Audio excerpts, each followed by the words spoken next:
Sort My name is Zachary Harden, and I'm a vexillologist based in Silent Springs, Arkansas, in the United States. My first interaction with Mr. Pluethipol was back in 2008 when I was living in California.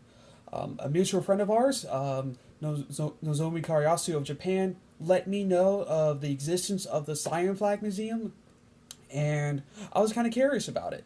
I sent him an email just kind of introducing myself, just kind of asking what the museum was about, and also to ask for a table flag for the museum.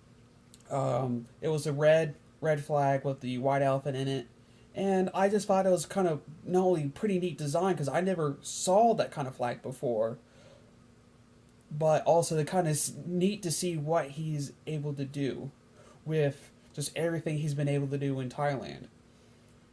Over the years, our friendship grew so great that from just being able to kind of just finding out what he's doing, kind of finding out who he is, to eventually be able to kind of put stuff in English for him, to let other vexillologists around the world know what he's doing, what he's researching, and to correct the Western view on the history of the Thai flag, to getting artifacts from eBay to be able to send back to Thailand to not only so they can be preserved, but they can be studied and help complete the anthology of the flags of Thailand, to eventually helping with the colors of the record-breaking flag that was flown in Thailand, but also to be able to kind of report everything he's been doing to our friends and colleagues that just gathered in London for the recent International Conference of Vexillology. And he's also been a very good friend to me, no matter if it was just advice for really anything relating to vexillology, to design, to things outside of my home or outside of work. He did so much for me personally that I cannot forget anything that he has done, and I am forever grateful for not only his kindness, his friendship, but also his wisdom to be able to pass down to future generations. For this year, the centennial of the Phong Chai Rong is a pretty significant event. I know there's a lot of other things that could be going on, a lot of things that are on a lot of people's minds, especially since sadly we do have the cremation for His Majesty coming up, which I offer my condolences over his passing. But everything that has happened in Thailand over the past 100 years was under this one flag that's behind me. And in the terms of not only vexillology, but also in terms of world history, having a flag that's lasted over 100 years unchanged is pretty significant, pretty remarkable, and lately pretty rare. Just last month, we saw a country in Africa, Mauritania, decided to change their national flag on a whim in a snap election, mostly by a leader that kind of wanted to put his stamp on the country.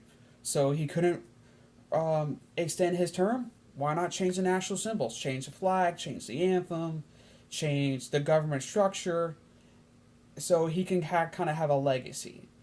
There's been other flags as well that's been changed to the egos, but that's a pretty long list. For other times, it's politics. Not necessarily the ego of a leader, but just the overall politics of a nation would cause a national flag to change.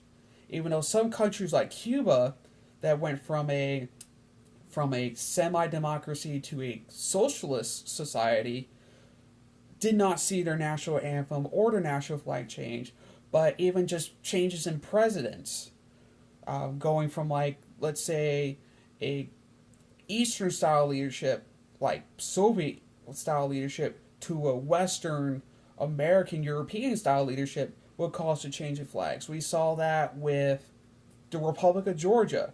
back in 2003. We saw the reverse in Belarus in 1995, where they went from a democratic style leadership, like a Western style leadership, to a Soviet style leadership, and they changed the flag from what they adopted back in 1991 after they left the Soviet Union to a kind of similar Soviet style pattern, which they still use to this day. Um, some flags will change because of geography.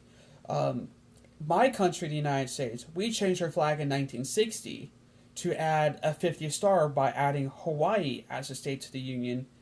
And for the past couple of years, they've been talking about changing the flag again to add a 51st star for Puerto Rico or for Washington, D.C., or perhaps maybe for Guam or American Samoa. It's like there's so many reasons why they're trying to change our flag. And you just saw what was going on in New Zealand a couple years ago with their flag referendum, and the constant calls for change in Australia for trying to make themselves different from New Zealand and other countries that use the Union Jack in their flag. So to be able to have just one banner represent an entire country, an entire society, an entire history for over 100 years is pretty remarkable. And I know His Majesty's looking down on us, and he's seeing all the progress that was made under this banner, and I know he's going to smile. And honestly, y'all should be proud of everything that's been accomplished under this one banner, and hopefully for the next 100, 200 years, long after we're all gone, that this banner will fly over a free Thai nation, a strong Thai nation, and a legacy that will endure for many, many generations. Thank you.